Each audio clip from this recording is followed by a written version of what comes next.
Could this be you? I wrote a song, so now what? At Fields of Harvest, we have started a new series that will help songwriters to take finished or nearly finished songs and actually bring them to completion through a 4-step process. So comment yes if you are ready to take your songs to a new level and actually enjoy putting them to good use. We will respond to your comment with a link for a free PDF that covers the process that we'll be sharing in this video series. So this video is the first one in this series for arranging our new song from Psalm 145. And the song is called Yahweh, You Are Great. The first phase of our process is to go thoroughly over the lyrics, melody, and chorus to revise our song. So think about that with your song. As we go over the lyrics, we encourage you to take out one of your recent songs and look at it carefully. Find out little things that you can revise that will make it better. Yeah. So the first thing we want to talk about in this video, as Mom mentioned, is the lyrics. Are the lyrics following a good rhythmic pattern that is repeated in the song? A good way to tell is to match up verse 1 and verse 2, making sure that a second or third verse doesn't become wordy and break out of the pattern set in verse 1. So for verse 1, Joe, what do we have in the words? We have, I will meditate on your splendor and the miracles you have done. I will praise your name forever. You're so good to everyone, to everyone. Now the second verse has the same rhythm. We depend upon your compassion. You are full of unfailing love. Every creature looks to you, Lord, for you satisfy every soul. And of course, we emphasize that every soul. We have a little repeated phrase at the end of the last line of each verse. Does each verse and chorus have a solid rhyme scheme? Our verses are similar, but verse 1 has an A-B, A-B pattern. Splendor, done, forever, and everyone. Whereas verse 2 has an A-B-C-C pattern. Compassion, love, Lord, and soul. We don't usually create an entirely new pattern in verse 2, but we wanted the lyrics to express the scriptures well from verses 8 and 9. In some cases, the chorus or the bridge may not have a precise set of rhymes. Our chorus starts out with an AABB pattern for the first half of the lines. Great, praise, end, and greatness. The second half changes a little bit with AACD pattern. Great, made, praise, and faithful. At least we kept the words rhyming with the AA pattern to start each half of the chorus. That keeps it very easy for worshipers to learn and enjoy singing. It's good to have some things that repeat in your song, even if the lines are not exact. But that rhyme scheme will sound similar, even though it starts out with Yahweh, you are great in first half of the chorus, and the second half, it has a different line to rhyme with it in the second line each time. So it's kind of a longer chorus, but it moves so quickly that it won't feel like a long chorus. Exactly. So does your bridge follow a good rhythmic pattern and have words that rhyme? All 4 lines in our bridge have the same pattern to the words.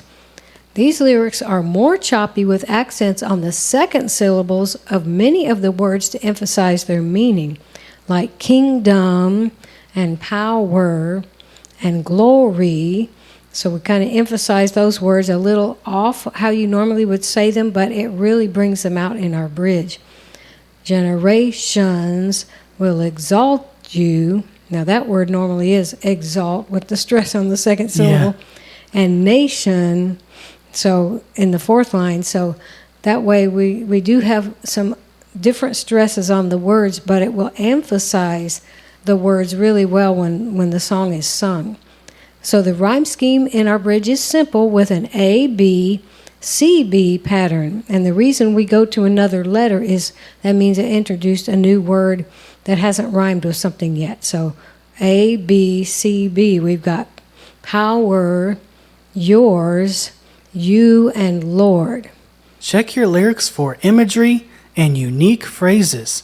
We used words to describe God, specifically with words like compassion, great, greatness, and faithful directly from the psalm itself. Our lyrics also contain imagery with words like splendor and miracles and the phrase, every creature looks to you, Lord.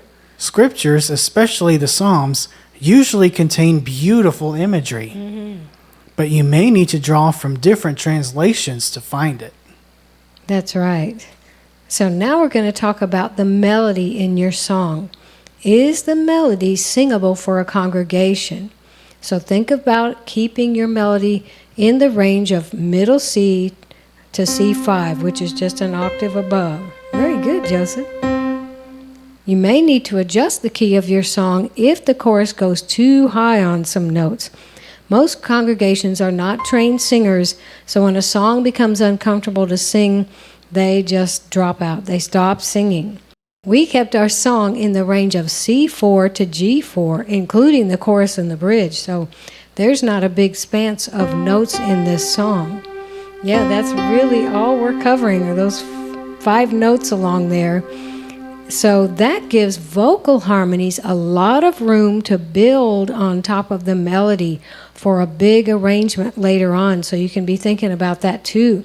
Like where your harmony is going to land in the parts of the song where you want full vocals with lots of harmonies. I mean, it can sound good to have a lower harmony in a song, but for this one, it sounds like the melody is sitting at such a comfortable place.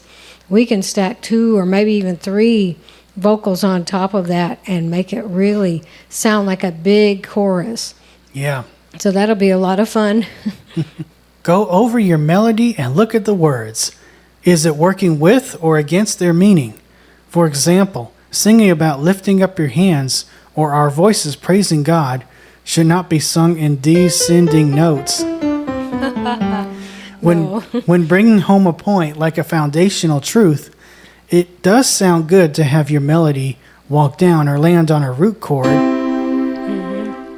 We love how the melody rises each time as we sing Yahweh, you are great in our chorus. And the melody has another rise in the next line to emphasize his greatness and our resounding praise. So it's Yahweh, you are great, you are worthy of our praise. So we're doing some kind of going up the scale a little bit in that, so you feel that lift in the chorus. Yes. So that's what you want to think about. You want, if we're singing the name of God, we want people to be thinking upward, looking upward, singing upward, and that really just facilitates worship. We're not saying you have to force anybody to do anything, but if our music and our words facilitate worship, then we've done what we really should be accomplishing when we're writing worship songs. Now we will talk about the chords. If you already have chords for your song, either by playing piano or guitar, that is a wonderful accomplishment. If not, then we encourage you to spend time with a musician that you can work with, so he or she can hear your words and melody and then add the chords to it. It may take some time, but it will prepare you for arranging the song in the next phase. That's so true. And once the lyrics and melody have been revised to be the best that they can be, check over your chord progressions again. Any melody changes or timing changes can affect the way the chords will sound with your song. You want them to land in the right places, on the right syllables of the words. Make sure those chord changes are matching the melody and the emphasis that you want. It helps us to create a chord chart either before or after revising a song so we can see everything at a glance. That really helps. And then changes are not difficult to make if you're using a computer program like Joseph. He uses Quick Word Pro on his computer. Here it is. Yes. And it definitely makes a good chord chart. And you can have it smaller. I know some people like everything on one page. I did have to make this smaller yes, than what you sent me. Right, to type in the chords. So that makes a difference too. If you don't want your musicians having lots of pages, even if you don't have a a band of your own, if a worship team wants to play your song, they don't need a lot of pages to flip around and get lost in. They need 2 pages, 3 at the most. You know, if there's like a special long bridge or a special tag at the end that they need a page for. But trying to have it just a front page and a second page, that's the best. For guitar players, they want to lay them out where they can look at both of them and just move, or any other musician, move back and forth in the song. Have these pages printed separately instead of front and back. Yes, have the pages printed separately, because worship leaders will say, go back to the bridge, or let's do that chorus again. Like, oh, wait. You have to stop playing and turn the page over. Where's my paper? I need that page. Right, so don't want to cause any trouble with people using your song, right? Right. So take that into consideration when you make your chord chart, and you can print it out and get an idea of how it's looking on the page. And like Joseph said, you can reduce the size of the words and the spacing and make it easier to put on just a couple of pages. Yeah, we can. That's the best. It works out really well. So in the next video, we will begin arranging our song from Psalm 145. And be sure to pick up a copy of the free PDF that shows you the process that we are covering in this video series. Use the link pinned at the top of the comment section. And as far as the next video, we will see you there.